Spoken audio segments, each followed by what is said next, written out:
Welcome to Thinking Through Autonomy, a podcast to help you understand the promise and impact of autonomous land and air vehicles in our world.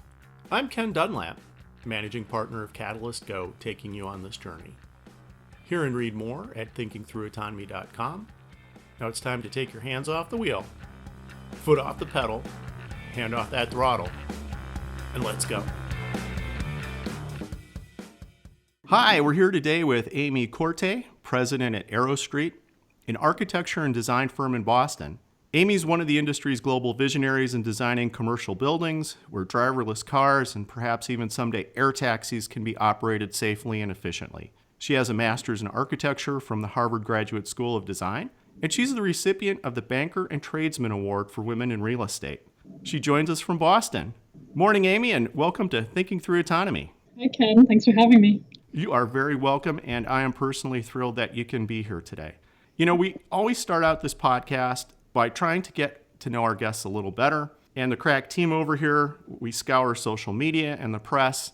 And in doing that, I found just this incredibly great quote from you, and I want to talk to you about it to kick off the show. The background I'd like to give all the listeners on this is Amy is one of the top commercial building designers in the world. She's a global leader on autonomous design. And yet you say, and this was in 2015, naivete about the unknown helps because you take on any challenge. You take on the challenges, you say yes, you figure out a way to do it, and you push yourself. How does that guide you today, and how does that become part of your design culture at Arrowstreet?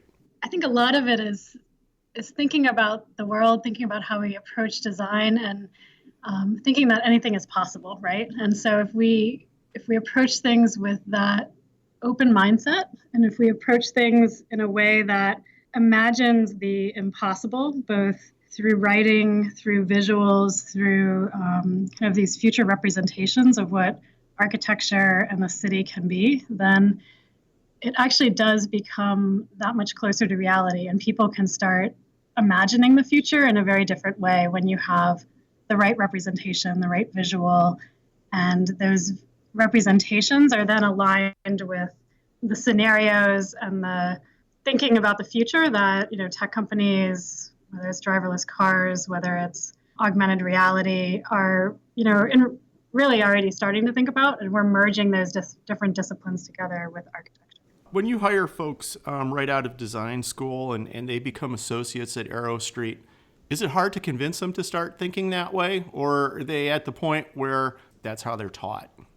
Yeah, it's actually pretty easy. It's part of their continuation of school, right? You're imagining in school, sometimes these wild urban scenarios that haven't even been realized yet and probably won't be realized for the next 20 to 30 years. So our graduates right out of school are probably the easiest to convince. I think the harder sell, if you will, might be some of the clients that have been doing this for 20 to 30 years and getting them to kind of step outside their comfort zone. And believe it or not, we're going to talk a little bit about that in just a couple minutes, because I find that also interesting about the way you approach some work. But two things really strike me about you that I want to share with this audience. The first is you have a really strong commitment to affordable housing in our communities. And also, you are taking on climate change head on in how you design buildings. What I'm hoping is you could share a little bit about a project that you did. It was an affordable housing competition at the Boston Architectural College. Members of this coalition that were part of the competition were the Caribbean Integration Community Development Program, Harvard, Northeastern, and of course, the Boston Architecture College. What did you find that surprised you, that came out of this competition?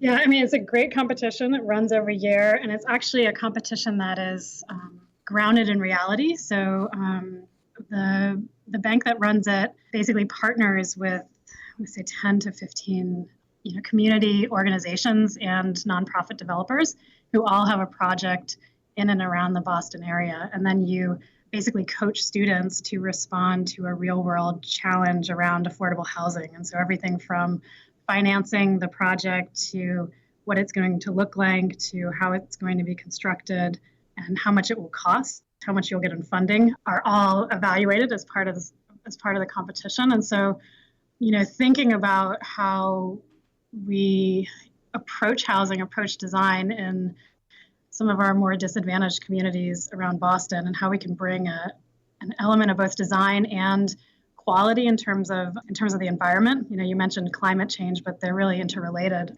And so some of the work we've been doing here is looking at that social impact. How can you make communities more socially resilient, both in the design, in the spaces and how they relate, as well as the materials that you're choosing within the building and the air quality kind of within the building. Everything is kind of interrelated, both environment, design, financing, funding, and it offers the students just a great opportunity to, we started the conversation by talking about this visioning 20 to 30 years out. This drops them in the real world immediately and forces them to solve those real world problems of, hey, we have a budget, we have to get it built, and we need to get it financed. Amy, that's really tremendous. The next question I'm going to ask you, I think, could probably be the subject of an entire other podcast between the two of us. But I think it's an interesting question that I've seen come up. And that's when you talk about affordable housing and someone says, well, what's a successful design? The money is going to have one answer to this. If you ask the residents and what are the outcomes that they prefer, they're going to have another one. And I'm just wondering, as a community, are we getting closer to equalizing that equation, or what else do we need to do to make sure that the residents get the place that they expect and the organizations that finance it get the outcomes that they're expecting as well? Yeah, we're actually here in Boston. They just passed kind of a series of funding streams that aligned passive house design with basically affordable housing funding. And so if your design is coming in as passive house, which really means that your energy efficiency of the building is greatly reduced, almost zero, or the money that it costs to operate the building goes down dramatically once it's built.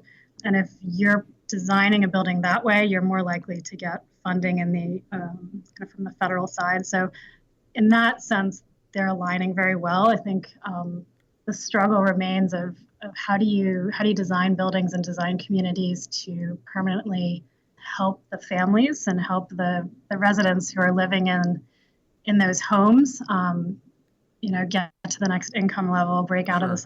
Let's maybe switch gears a little bit and talk about architecture and climate change and the work you're doing there, because obviously it's incredibly important, and we all know that this is an issue more than just, well, we'll build a building high enough so the water doesn't rush into it. But you deal with things such as trying to have buildings with carbon neutral footprints, buildings that are resilient. And in fact, in 2015, you were part of the Developing Resilience Project for the city of Boston and helping it prepare for the effects of climate change. In doing that, what kind of strikes you as the top obstacles that a city like Boston faces in trying to put their arms around this and trying to prepare for the future and having a resilient community, but also having a community that does the most that it can to make their carbon footprint as small as possible? Yeah, so what was happening in 2015 was actually the ULI, so the Urban Land Institute, developed a series of charrettes, and I was one of the co-chairs of that. And so we selected 4 different areas in and around Boston to look at from the lens of climate change. So in that case, it was really sea level rise, storm surge, and how we might design new buildings, adapt existing infrastructure, and really adapt the existing buildings to relate to sea level rise. Right now in the conversation in Boston, fast forward 4 years, we're looking at heat. What is your resiliency for living with heat?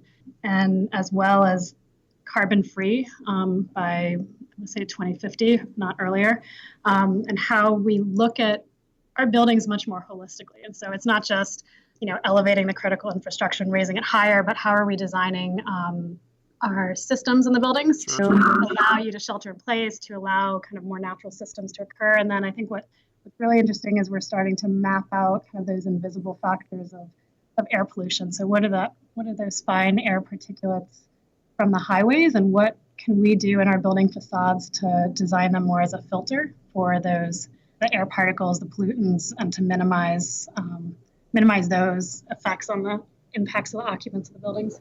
I really appreciate these great perspectives. Let's switch gears a little bit, though, and let's talk about the business of building buildings and transforming them for use by certainly autonomous technologies, but technologies that we can't even envision or plan for yet. What I'd like to know first, though, is can you just tell me a little bit about Arrowstreet, the kind of projects you work on, and give this global audience that we have an idea of what you do, because we're talking some pretty massive projects you're involved with.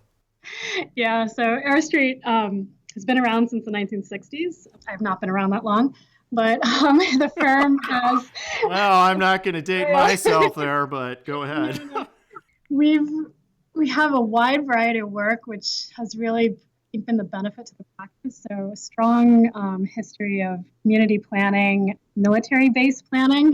So looking at kind of how planning and urban planning is evolving as we reimagine kind of both bases and kind of cities around the world. Our focus is in different practice areas include schools, retail, office, infrastructure such as garages, as well as other MBTA stations, which is the local slang for the Boston T and the subway, residential, mixed use, you name it. We probably do almost every practice area. And the benefit of that is what we're finding in architecture, society in general, are really all these uses are collapsing onto each other. And so if you're designing a residential building, it really also needs to function as a semi-office building for people who are working from home. And so reimagining these building typologies is both critical for the flexibility of buildings in the future, as well as how we approach the spaces and the buildings we design. And so even though we have a client that would come to us and say, we need a residential building, it's questioning what is happening in that residential building. What are the residents doing? What will they be doing in 5 years, 10 years from now?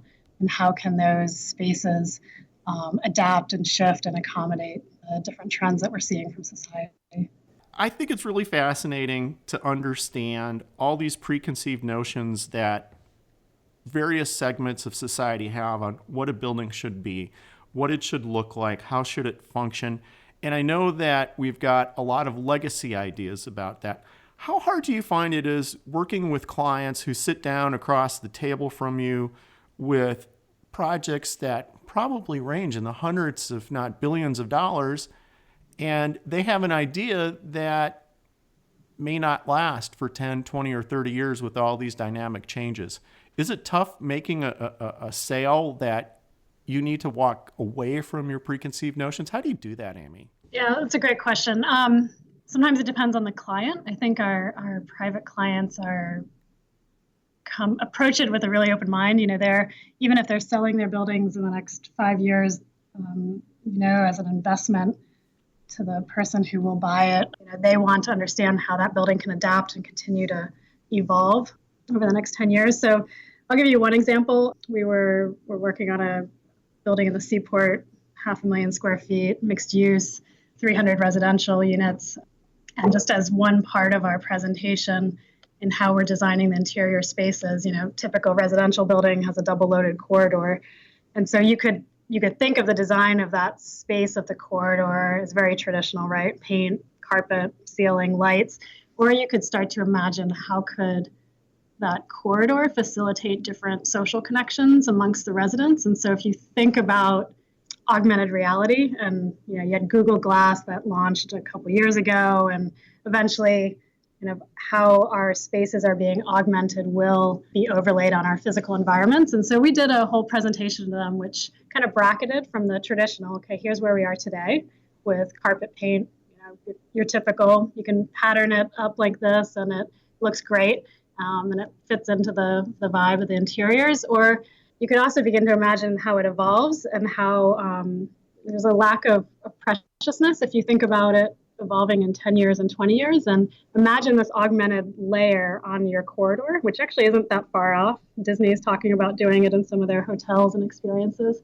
And so what would that augmented layer of information or visual be as you're moving down the corridor? And so we pitched it that way. We had a bunch of graphics. We had a couple of videos of kind of your experience moving through the corridor. And, to our surprise, we were not laughed at. But it was met with, this makes total sense, right? Because you can see it coming, and you build up your architectural and your spatial story as it relates to the technologies that are coming up. I have to ask you a question. I don't necessarily know it's a fair question, but it's an interesting question to me, I think. does the use of AR and VR, does that ever seal the deal where that was the one thing a client points to and says, wow, Amy, if we didn't have that, we wouldn't have gone with you. We're not going to move on. Or is it more a tool that the designers use and it helps them, visualize the space and turn it into drawings that your contractor can develop? Where's the role of AR and VR right now? It's a little bit of both. I don't think it is, I don't think it's a differentiator when you're looking at getting work. It's because it's embedded in our design process.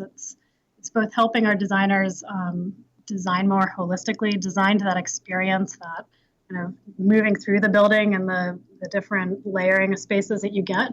So from that part and the coordination part, it's already built into our process. Where it helps from the client side is making that decision process quicker. And so we had a restaurant for one of our downtown hotels in Boston where, you have the chef coming in, you have the restaurant owner, and there's it's more difficult for certain people like chefs sometimes to read drawings, right? How is my space going to be perceived? And to help our clients both help them immerse themselves in the space and help them understand what that space could be. Actually, in this case, convince them that one, they wanted to be in the space, two, they really liked the design because they could get a sense of it just by walking around in it.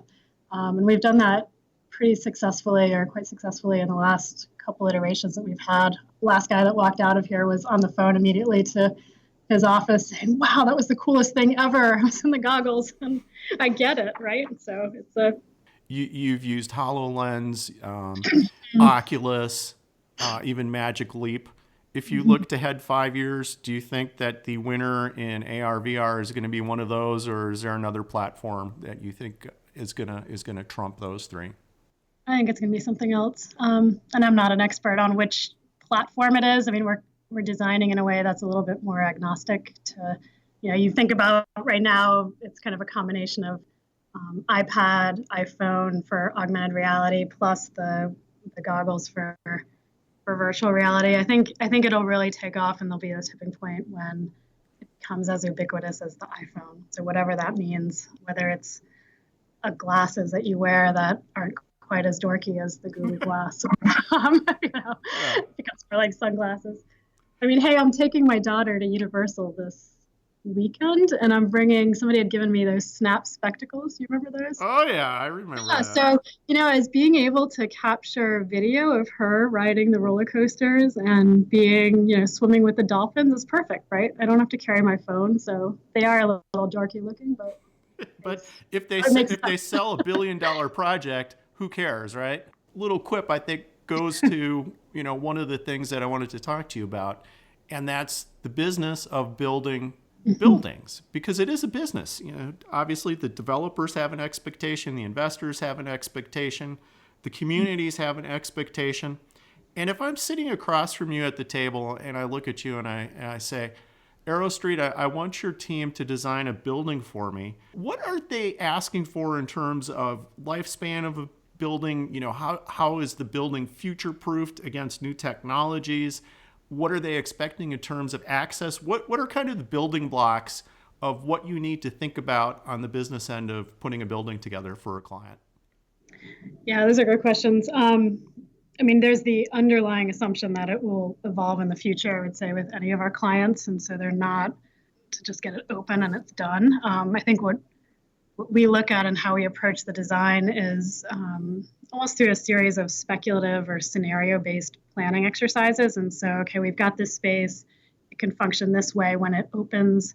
It can be adapted to host these types of program, during the lifespan of the building. And then, 10 years from now, when you have a very different, maybe either urban condition around it, or due to climate change, or due to just shifting technologies, take parking, for example, here's how you might repurpose the space over the lifetime of the building. I would say the other thing that we do early on is use data. And so we have a data scientist who is working on a number of projects that really looks at how people are using either the space now or using that area of the city right now. So downloading the kind of data that's available just through apps like Strava, which kind of maps how you bike through and move through cities, and revealing these other layers of how we use space that aren't typically visible when you just get a survey from the client is critical to how we start to position our buildings on the site, how we start to think through how people use the buildings and experience the buildings, and then helps us when we finish the buildings to understand, okay, how did behaviors shift? Do people move through these spaces differently, after the building opens? And so you're kind of doing it at the beginning, you're doing it in the middle, which I didn't talk about as part of the kind of design process, because you can do predictive analysis and kind of understand, okay, if I put a destination here and a hub here and a different program here, how might people move through these virtual spaces of the building as I'm simulating it in order to, create a design that you probably wouldn't have thought about doing had you not relied on data from the beginning. Does that make sense? That makes a lot of sense. And, I want to just talk just one more minute about lifespan of a building, because I don't want to say that affects me every day, but I see evidence of it every day. So from my college age through most of my professional career, with a couple of exceptions, I've lived and worked in downtown Washington, D.C. And there are buildings that I remember brand new being put up that are now being torn down. And it occurs to me that someplace between a 30 and 40 year point, at least in the Washington, D.C. metro area, that seems to be the lifespan of a building. Can we expect that in the future? I mean, are we in a cycle where every 35, 40 years we'll be tearing down what we have and building something new? Or is that the way the last generation of buildings was designed? Yeah, that's a great question. I don't think we can be. I don't think we have a choice with the way the environment is evolving.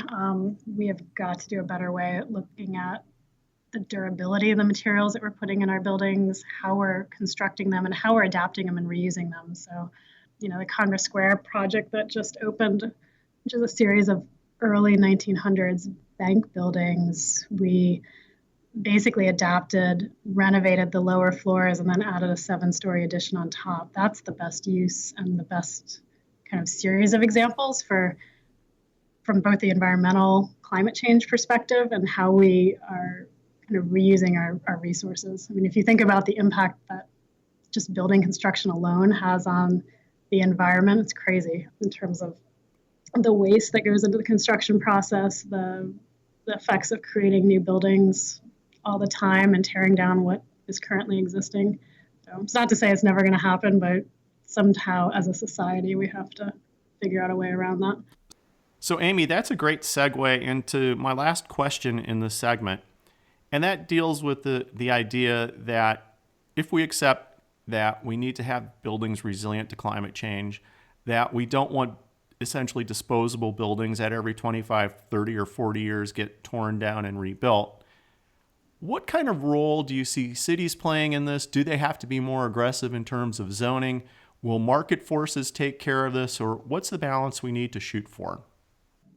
I'm not sure it has to do with zoning, but I do think policy making, right? So we're starting to do that in Boston, where, what is the life cycle cost of the building? Getting into the materials that you're putting into the building, evaluating those, understanding where they're being sourced from and what their impact on the environment and the climate is. So, there's some policy and regulations out around being carbon free or carbon neutral, and those being built into requirements for the permitting process, at least in the major cities of California, New York, and Boston, and obviously around the world as well. So that's probably where it will come from first. And then maybe through the building codes, although I kind of doubt it. Yeah. And you'll see it from the institutions first as well, long-term holders. But okay. Let's, shift our gears a little bit and talk about incorporating technology into these buildings, How do you as an architect and how do you as a firm and maybe expanding this bigger to the entire community of commercial developers, how do you plan for technology that isn't here yet? So, the big, for instance, everybody uses. 10 years ago, there weren't iPhones. Now there are iPhones 10 years later. They control our lives. They run our businesses. They run our families and even our children. And we know that if you look at another 10 years, there are going to be more disruptive technologies. And 10 years after that, is there a way to future-proof a building? And how do you as an architect start to identify technologies that you think may affect how your building is used and how your building is viewed in the community? Yeah, I mean, I think it's impossible to future-proof everything, but I think in a way our buildings are pretty resilient and can be repurposed to a lot of things. The buildings from the 1900s in Congress Square, I guarantee you those architects weren't thinking about how they would be adapted from banks to office to hotel to even supporting a new addition on top. I think from our perspective and how we approach it, it is looking at the changes of technology that are coming, and then again, kind of running through those scenarios. So in the case of parking, it's running out almost a series of design studies and tangents. So, okay, you want a parking garage that functions as conventional parking now. Here's what it looks like, and here's your baseline cost, and what that section and plan and kind of efficiency would be. And then you run out another scenario simultaneously that says, okay, what if we started to plan for 5 years down the road, when this building actually opens, because of permitting requirements and, just getting things approved, especially in these urban centers, can take 3 to 4 to 5 years to get a project approved, drawn up, and then constructed. And so what will those incremental steps of technology be then, and how should the building be designed for when it opens? And then looking 10 years out, at least with parking, because you can imagine there's self-parking cars that have one level of autonomy, and then you get all the way up to the higher levels of autonomy of the cars driving and parking themselves, and what does a building such as a garage need to look like that? And so there's that kind of scenario, future proofing, if you want to say.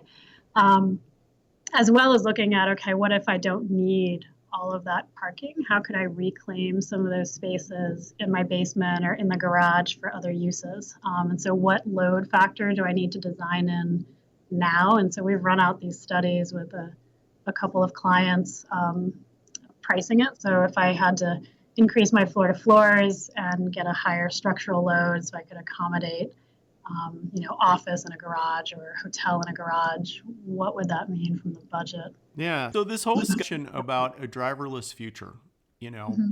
whether that date is going to be 5 years or 10 years down the road, who is kind of who's driving that conversation? Are the developers coming to you and saying, well, we think market trends indicate that we're going to have a preponderance of driverless vehicles approaching our buildings and parking in our structures?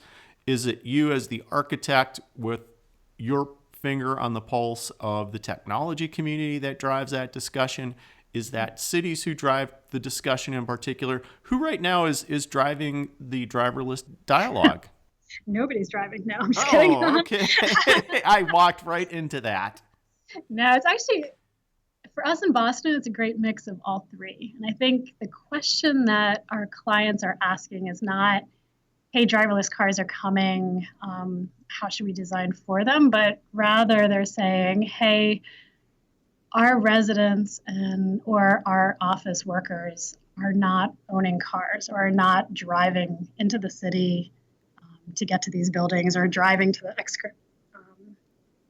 ex-urban areas, kind of the outskirts of the city.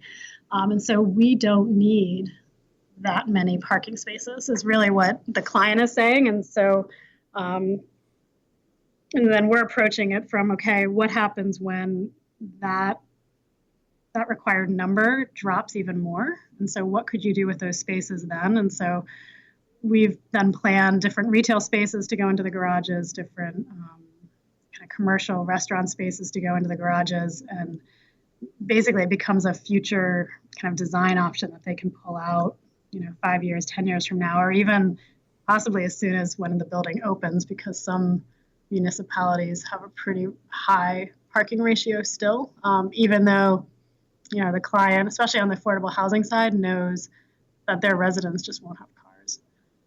Having lived and parked in the big city, various big cities across the country, my expectation of parking garages has always been, well, they're about 10 stories below ground level. They're cold, they're musty, they're damp, they're disgusting, and I can't believe I'm leaving my car down here. So in your scenario, does that mean we're moving the parking garages someplace else, or does it say suddenly these traditionally forgotten about spaces underneath the buildings, you have the ability to make them a whole lot more appealing, and it's not just, oh, well, we're going to open up, McDonald's on level 25 below grade. How do you approach that? Yeah, first of all, I'd say max below grade here in Boston with the water level is probably maybe 3 stories below grade. So Okay, so like that 10, so it's not too bad. In the Parcel K case, we ended up at 1 story. We started at 3 and dropped it to 1. And so in that case, when you're only going 1 story below grade and that floor to floor height is a lot higher, we've been putting everything from the grocery stores to climbing gyms, right? You knock out kind of that connection between the ground floor, first floor street level and the below grade, and all of a sudden you have this great triple height space that connects to the street. That's one possibility. We did that in, I believe it was Long Island for a climbing gym. So that's one way to look at it. I think the other way to look at it and think about it is how we own cars is also changing. And we talked about this a lot when we did some work for Volvo in Boston of, the model of car ownership versus car subscription. Eventually that price point will make sense for those people, including me, who don't want to own a car. And I'll admit I live in the suburb and drive into Boston every day. But if I can, hop in a car, get dropped off at the office and not have to worry about paying for parking, walking from my parking garage to the office, that's great. As you know, I'm not an architect, nor do I ever, fake myself to be one. But in the reading I've been doing, it says that one of the biggest space wasters right now are the ramps. Mm-hmm. And is there a way to change the way the ramps are? Do you design ramps that can essentially be torn down quite easily and repurposed, into that climbing wall? Or how do you change, actual structure of a parking garage, for that conversion? Yeah, and I hate the idea of tearing down the ramps, just because that puts us back at the same, possibility of, right, 30 to 40 years out, your building is already obsolete. I would like to think that we can do a better job in creatively repurposing those ramps. How you might think of a garage being partially reoccupied. It might not be the entire garage. You may still have charging stations down there for self-driving cars and it being a different model of the business, right? So when you have the TNCs that need to recharge, need to be cleaned, they can still get into and access that garage by themselves through the ramps, but the rest of the garage is repurposed for something else, is one possibility. That would be my suggestion to the architect. Sure. No, sure. So I would also suspect that you've had developers look at driverless vehicles in particular and, maybe come to a conclusion, a right one or a wrong one, that says something like, right now, the first cars that we're going to see that are going to be either truly driverless or really approaching that are going to be luxury vehicles. And those vehicles are going to cater to a certain socioeconomic segment. And by the way, that's a segment that if we cater to, they might be high revenue clients.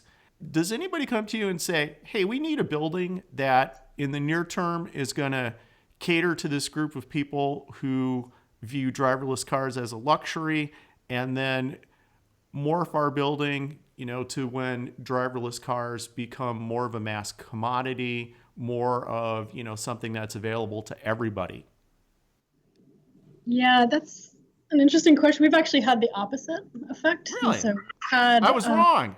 Yeah, because, and it was really around the TNCs adopting autonomy and driverless cars first. And so, hey, we need a place, basically a think of it as a combined parking garage plus almost like IT data center, right? That begins to merge both of these typologies together and disperses these hubs around and in the urban area. And so I think the common thought is, oh, you're going to have these hubs for these vehicles on the outskirts of the city, and then somehow you're going to, get into the city.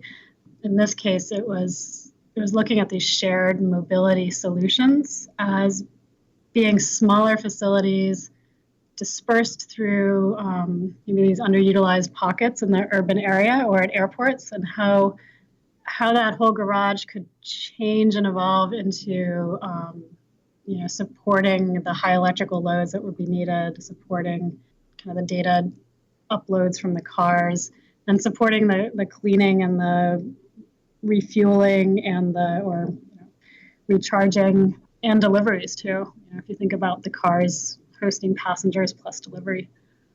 In the near term, there are probably different levels of autonomy that we're going to expect from our vehicles before we ever, hit that level 5, take me to work and wake me up when we get there car. Do you think a building needs to adapt to various levels of autonomy, or should the car be able to adapt itself to the building? And you can, just build agnostically a building that is friendly to the perception systems, that's friendly to the structures that an autonomous vehicle needs. Is there a balance there that you've been looking at? Yeah, I definitely think it's a little bit of both, because one would assume that the car technology, whether it's LiDAR or something else, that they're going to be able to navigate through a fairly controlled environment as a parking garage. I think what we have to be mindful of as architects is, again, it kind of gets back to that efficiency, and because the construction costs are so high on these already, what's that ideal or optimized floor-to-floor height for, say, self-parking cars? When cars and other micro-mobility solutions start to get smaller, what does that look like kind of stacked into a garage or a building? And that's where it gets a little trickier, because right now we're planning it with these higher floor-to-floor heights to accommodate kind of these transitional technologies of stackers and valets, and then adapting those to either other spaces or self-parking cars. So you're dropping off in a courtyard and the car's parking itself is different. Yeah. Yeah, and this kind of reminds me of the first time you and I met. We met at a panel back in 2018 in San Diego, I believe it was. And it was a panel where we were discussing autonomy in the airport environment. Mm-hmm. And one of the things that a number of people came up to me and said was, I can't wait for driverless vehicles to get to this airport of mine, because we're going to save money on paint. We're not going to have to paint all these walls. We're not going to have to paint lines. We'll have to put in extra electricity, but that's for charging stations. We can make these parking structures dark because nobody needs to see anything. And, oh, by the way, we're not going to need all this air conditioning down there because all these vehicles are going to run on electricity. And generate a lot of heat. Yeah, and I think you'd agree that we're finding that parking structures for autonomous vehicles are probably a little bit more complex than maybe what we thought about a year or 2 years ago. And I'm just wondering, do you foresee the day when a client will tell you, well, I'd like to, adapt this parking garage for autonomy, but it's going to cost too much in the overall scheme of this building. I just can't do it.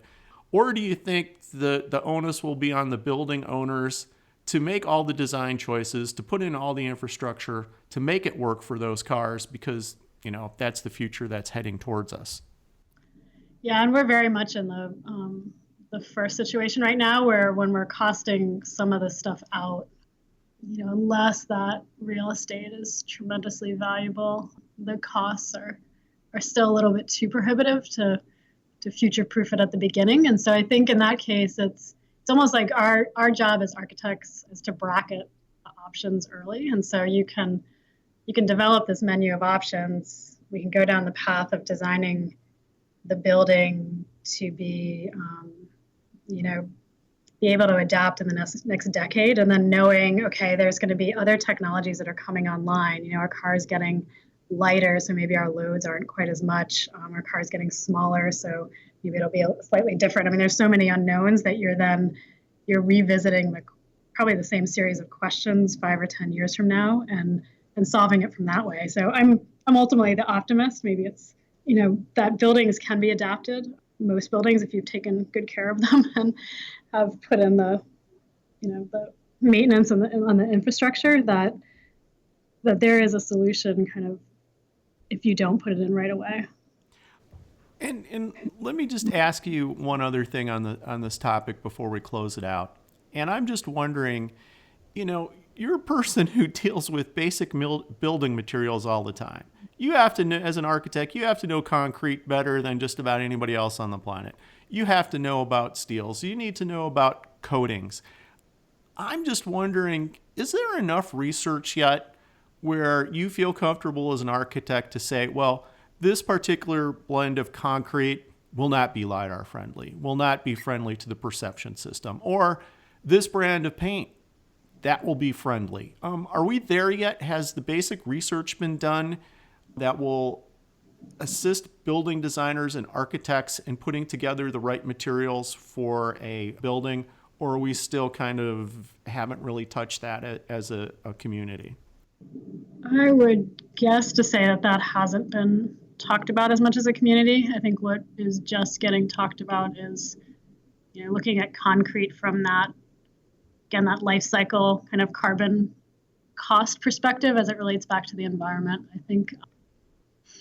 Yeah, and that's always brought up to me in conversations about, well, that is a beautiful concrete wall, but it is entirely featureless. It is so slick and without texture that my LiDAR system is never going to see that wall. So why did you make my job harder? Yeah. And let's just kind of maybe take a look at the future. Certainly driverless to me is on the near term, but you and I have seen Uber Elevate start from just this small idea to vehicles that are actually flying today.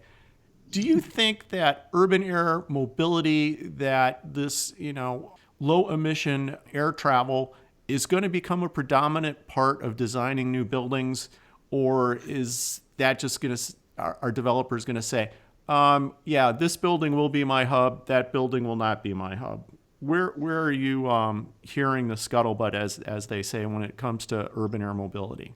I think it's mostly around deliveries, right? So if we think about how much space, loading areas, docks, just how much the delivery trucks also affect the traffic on our urban streets, that's where I would say the most excitement is, because as you begin to have smaller micro deliveries, whether they're from the air or in smaller vehicles that are traveling autonomously on sidewalks, which gets into a whole nother realm of sidewalk design and street design, that's where the excitement is, because if you can reclaim, what can be 1,000, 2,000 square feet, depending on the building size, on the street front, you can radically start to change that urban environment for the better, I think. And so that's where I think us architects are most excited by. Really? If I flip this another way, are you saying that it makes more sense to have a landing pad for the Amazon drones, the UPS drones, and all these other delivery drones right now than it does to have the landing pad for the helicopter that takes 4 people,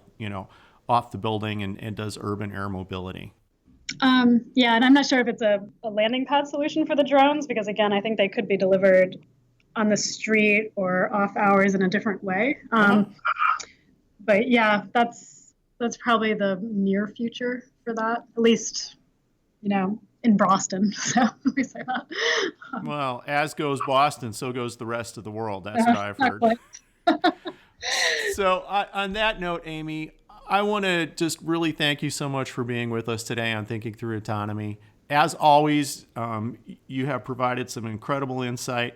I've really enjoyed talking to you, and you are always welcome back to talk to us. Thank you so much. Thank you. I really enjoyed it.